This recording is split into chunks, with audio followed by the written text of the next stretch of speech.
Hey, Mike, I heard our zoo is hiring full-time zookeepers. Weren't you always interested in that? Aren't you going to apply? Catherine, who worked with me at the zoo's front desk, asked me. After college, I joined a corporate company. I dealt with tyrannical bosses, coworkers who dumped work on me, unpaid overtime, low wages, and constant reprimands for not meeting targets. I got fed up and quit. I was unemployed for a while but knew I couldn't keep it up forever. While flipping through a job magazine, wondering what I wanted to do, I found a part-time job at the zoo. I live alone now and don't have any pets, but back when I was living with my family, we had a dog and 2 cats. I never minded walking the dog every day or taking care of them. I even enjoyed it. That's why I thought working at the zoo wouldn't be a bad idea. But I ended up at the front desk, so I didn't get to interact with the animals directly. Still, I enjoyed to look around at the animals during my breaks. Over time, I realized that being a zookeeper was hard work. There was more paperwork and handling complaints than actual animal care, and they always worked on weekends, never getting consecutive days off. But there was another reason I hesitated to take a job here. Mr. Thompson, the zoo director. The zoo I work at is privately owned. Director Thompson's father established it, and now he runs it. Just as most private zoos aren't lucrative, ours is also barely breaking even. As a result, Director Thompson hires only a few keepers, making each one responsible for many animals. They work long hours, have almost no days off, and are paid poorly. The animal feed is chosen based on the lowest cost, and unless it is a significant issue, complaints about the animals are ignored. Rusted cages and areas needing repairs have been left untouched, and small animals escaping from the petting zoo is a common sight. Even monkeys have escaped, causing a scene. The zoo sells animal feed through vending machines, and there were complaints about it being rotten. While decreasing visitors, entrance fees are being raised in an attempt to increase profits, further driving visitors away, creating a vicious cycle. Above all, Director Thompson has no passion for the zoo or the animals, and no desire to have visitors enjoy here zoo. It is clear that even if I became a full-time zookeeper, it would be a tough job. And I also wonder if I should continue my current part-time job. One day, as usual, I was working at the entrance. It's usually just me on weekdays since it's less busy. It was almost 4 p.m. The zoo closes at 5 p.m. and the entrance stops allowing visitors an hour before that. That day was a slow day with hardly any visitors. As I began to prepare to close, I saw a father and daughter running towards the entrance. The father, after picking up his exhausted daughter, started running again and made it to the reception. They arrived just 1 minute before closing time. Excuse me. 1 adult, 1 child ticket, please. The father ordered out of breath. As I prepared the tickets, I replied, "That'll be $15 for an adult and $5 for children over 3, so your total is $20. The father put his daughter down for a moment to pull out his wallet, just as the back door opened and Director Thompson walked in. "What are you doing? Reception's over." I turned to him and explained, "This family came before we closed the counter. All that's left is for them to pay." But Director Johnson interrupted me and said, "Enough. We're closed now. This is my zoo and I set the rules." Hearing the director's words, the father pleaded desperately, Please wait a minute. Today is my daughter's birthday. I managed to finish work early to bring her to the zoo. Please let us in. Then Director Johnson approached the ticket window, gave the father a forced smile and said, "We open at 9:30 a.m. tomorrow. Please come back then."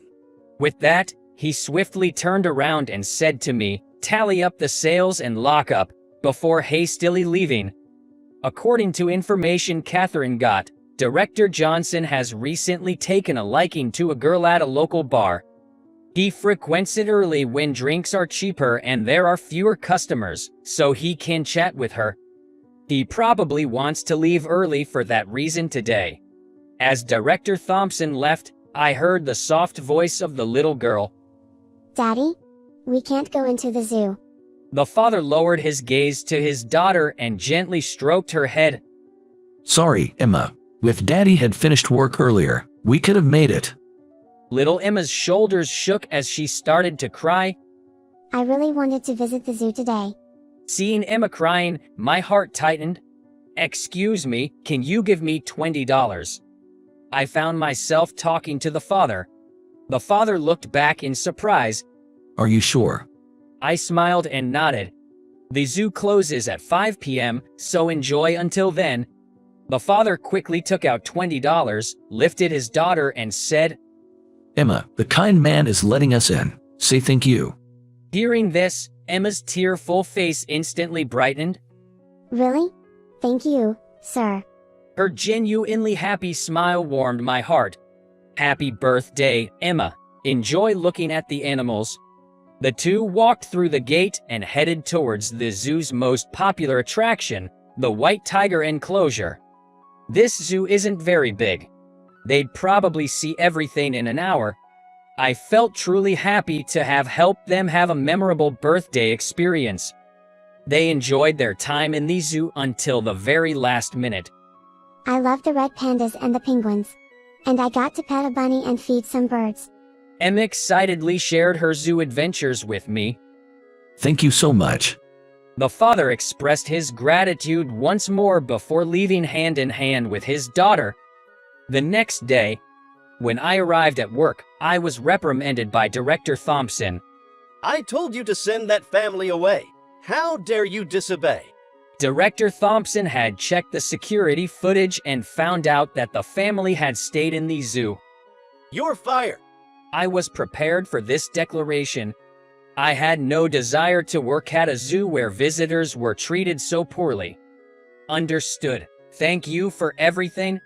As I left, Catherine looked at me with a pained expression. I felt bad for leaving her behind, but there was nothing I could do. Then, something astonishing happened.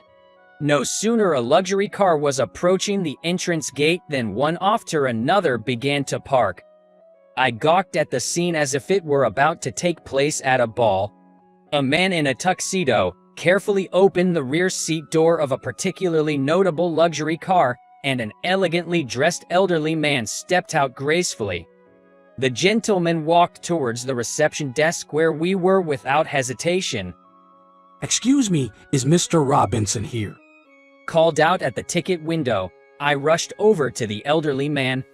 Having seen the luxury car earlier, I was worried that I might have made a terrible mistake. To my surprise, the old man bowed deeply to me. My son and granddaughter told me how much you had helped them yesterday. Thanks to you, they were able to enter the zoo and have a great time. Thank you so much. According to him, Emma had fond memories of visiting the zoo with her father and late mother on her birthday. So, her father left work early to take her to the zoo and fulfill her wish. I fired this guy because he let that family in without my permission. He's no longer part of this zoo. Director Thompson glared not only at me but also at the elderly man. I was ashamed of him and sorry for the elderly gentleman. You fired him. The elderly man murmured in shock and then handed Director Thompson his business card. Nice to see you. The card read the name of a listed company and the title of chairman of the board. Realizing the old man is the chairman of a well-known company, both Director Thompson and I were astounded. I looked into this zoo a bit, and it seems to be really struggling financially. I'd like to chat about if that's all right with you. Director Thompson immediately responded to the chairman's words. Absolutely. Please do. The chairman invited me to join the meeting, and despite being just a part-time worker, I attended. At the meeting, the chairman pointed out the poor management of the zoo, poor working conditions, and animal welfare issues. I was amazed at how thorough the research was in such a short period. The truth about the zoo's conditions became public knowledge. Visitor numbers would plummet, and the financial situation would worsen. The zoo would go into significant debt. Director Thompson went pale at the chairman's words. I never wanted to manage a zoo. What should I do? The chairman gently approached the distressed Director Thompson. Why don't you transfer the management rights to me? Director Thompson grinned slyly, contemplating selling the zoo for a hefty price. But it wasn't going to be that easy. The chairman listed one after another the issues he had pointed out earlier about the zoo, explaining passionately that he might be the only one willing to take on a zoo that's barely breaking even. You're not satisfied. Why don't you look for another buyer? Director Thompson, feeling brushed off by the chairman, clung to his leg. Buy it at any low price. I'm fed up with managing this unprofitable zoo. And so, the chairman acquired the zoo from Director Thompson for next to nothing. 1 year later, Hey, big bro, we're back. Emma, holding the chairman's hand, greeted me with a cute smile. Since then, Emma often visits the zoo with her father or the chairman on weekends. The zoo has transformed immensely. The new director is a renowned zoo director who has retired, who the chairman persuaded him to join. Old, rusty cages and areas that needed repair were completely renovated and repainted. Moreover, they devised ways to bring visitors closer to the animals and show off the animals' unique traits. The zoo began to hold various events to keep visitors entertained. Previously unchanged zoo merchandise was redesigned with appealing characters. The animals received nutritionally balanced meals, making them healthier and more vibrant. An experienced veterinarian was hired full-time, reducing the keeper's worries. Until now, most of the feedback we received from our customers were complaints. However, we've started to hear comments like it was fun and I want to come back, which has boosted our staff's motivation. The working conditions improved considerably, with more keepers employed, reducing the burden on each. I've managed to take decent breaks, and while I can't get weekends off, I've become able to take consecutive days off during the weekdays. This is all thanks to the chairman. I plan to run it as a charitable venture for the first 5 years. Then we'll start to rebuild gradually. We'll surely turn a profit. True to his word, the chairman generously invested in the zoo and put in a lot of effort to turn its management around. Thanks to that, the number of visitors is gradually increasing. I'm sure that within less than 5 years, the zoo's operations will stabilize. As for me, I've started to work as a full-time animal caretaker in the petting zoo area. Working with live animals means things don't always go as planned. Sometimes, I deal with difficult customers and have unpleasant experiences. However, when I see children joyfully interacting with the animals and witness the smiles of families, it warms my heart. Seeing families enjoy the zoo makes me realize what a wonderful place it is for strengthening family bonds. I take pride in being a part of this and am determined to continue supporting this zoo in the future.